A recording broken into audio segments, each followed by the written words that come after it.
So Africa is sadly below 20% of intra-trade, which means that, for instance, Rwanda will trade with Senegal.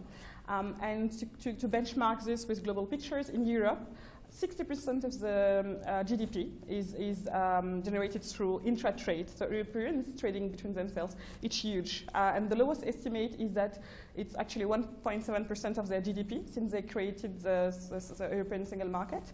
And the highest estimates are at 5%, right? And even if you take the lowest estimates, it's 3 times the GDP of Malaysia, right? 700 million euros. So it's lots of opportunities, economic opportunities that are indigenous, that should be within our reach as Africans, but we don't seize them. Some people raised an issue of governments not prioritizing connectivity on the continent. So what are your thoughts on this? So you have the demand part of things, and then you have the supply part of things. When you look at the demand part of things, it's true. We still lack access to affordable internet for the many. And even when you have access, there are so many discrepancies. So for instance, the internet cost of providing 1 megabyte of data, it costs $8 in Rwanda, and Rwanda is a hinterland country, and it costs the same amount of data, $60 in Côte d'Ivoire, which has access to the sea. It doesn't make sense, right? So we need to be able to massify and democratize access to internet on the demand end and to meet the demand. That being said, there is also this question of supply and integration of our SMEs and champions into global value chains. And here I see at least 3 main challenges. The first one is when you want to do cross-border e-commerce, for instance, you need to be able to move goods in a quality way, but also in an affordable way. And when you look at numbers, it can cost in East Africa up to 75% of the cost of merchandise to move goods. In comparison, it's only 6% in the US. So it's unfair. So the African SME is already starting with a barrier in terms of competitiveness compared to global players. The second thing is that oftentimes, as SME, find friction to have access to funding. And it happens to me that I launched a local marketplace for Ivorian designers willing to do garments and sell them on my e-commerce platform back then in Côte d'Ivoire. And it was striking to me that they would tell me, Fatou, the banks are not lending to me. They find me too risky or not unattractive. And I did a small pilot. I used to actually delay my own salary and fund very small batches of very promising designers. And some of them today, not only they are top sellers on this e-commerce platform, but they have their own websites. And a couple of weeks ago, I was in Côte d'Ivoire with the European Investment Bank, and we met one of them, Mr. Kwaku, and he was telling me how now he wants to see beyond even Côte d'Ivoire or regional markets, and he wants to conquer the world, right? And it's the kind of thinking that keeps me really awake at night, and we have lots of very concrete answers to his challenges.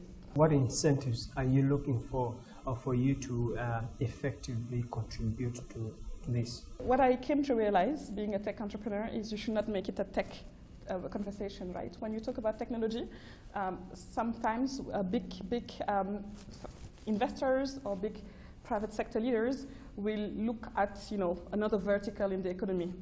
To me, technology is horizontal. It can bring, it's like convey opportunities in any kind of sectors, even better to the informal sector. So the SMEs, the underlooked, the young people, the women, and then it levels out the playing field for them to have access to the same global opportunities in terms of marketing their offering, selling their product. And to me, that is really something that is important, because when you make it an economic case and a business case and say, okay, it's not only about being geeks and being technology appetent, it's about fast-tracking development. It's about leapfrogging development. And when you look at, for instance, where in the world technology is leapfrogging financial services, it's not in Silicon Valley. It's not in Korea or in Japan or in China. It's in Kenya. No? And it's because technology was able to solve this kind of market failure where banks were not doing, maybe having a dense network enough to be able to cater to the needs of all Kenyans who wanted to remit money. And technology came as a solution to a problem. And we have so many problems, and that's a good thing, when you're an entrepreneur. It's tough because you have challenges, but out of these challenges, you can see opportunities. And my motivation is that in Africa, we have this case, and it's quite unique in the world. It's common to some other emerging markets, but it's very different from the Valley, where we can not only make businesses that deliver economic performance, they can also fast-track development and have a social impact. They can improve inclusion, create jobs, improve access to markets, bring lower costs of tradings. And this is what is, for me, the power of technology and why we should look at it when we are with head of states, institutions, private sector, investors, as an economic case. Do you think Africa knows where it wants to be with regards to digital economy and all these targets to do with technology? Just look at the CFTA, for instance. We have so many people talking about it in a way that is okay, they're going to be a single market. But if we have to break this down in terms of numbers, so already today we are like 1.2 billion and we have like roughly a bit more than $3,000 of GDP. Like fast forward when we have maybe 2050 with the CFTA effective and hopefully more technology to advance cross-border in intra-Africa trade, will actually be the largest single market since the creation of WTO. 2.2 billion people, unique in the world. $25,000 of GDP. So this is within our reach, right? We are talking about opportunities in Africa, and it's really important for me to try to start now, right? Not to make other plans and that's why I was excited to come here. Not to raise only the questions, we know these questions, but to start bringing answers and to track the progress and to go faster, because there is a kind of sense of urgency in this, leapfrog of development. And I really believe that we have really all what it takes in terms of opportunities. We have the talent, I tend to believe that we have actually a very resilient, very smart young people that are very talented, but they don't have the same access to opportunities.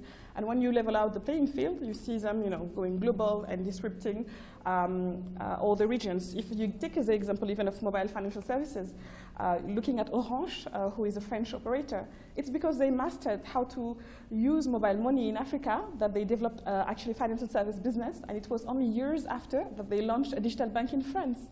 So here actually it's an innovation out of Africa that is being implemented in a first world country.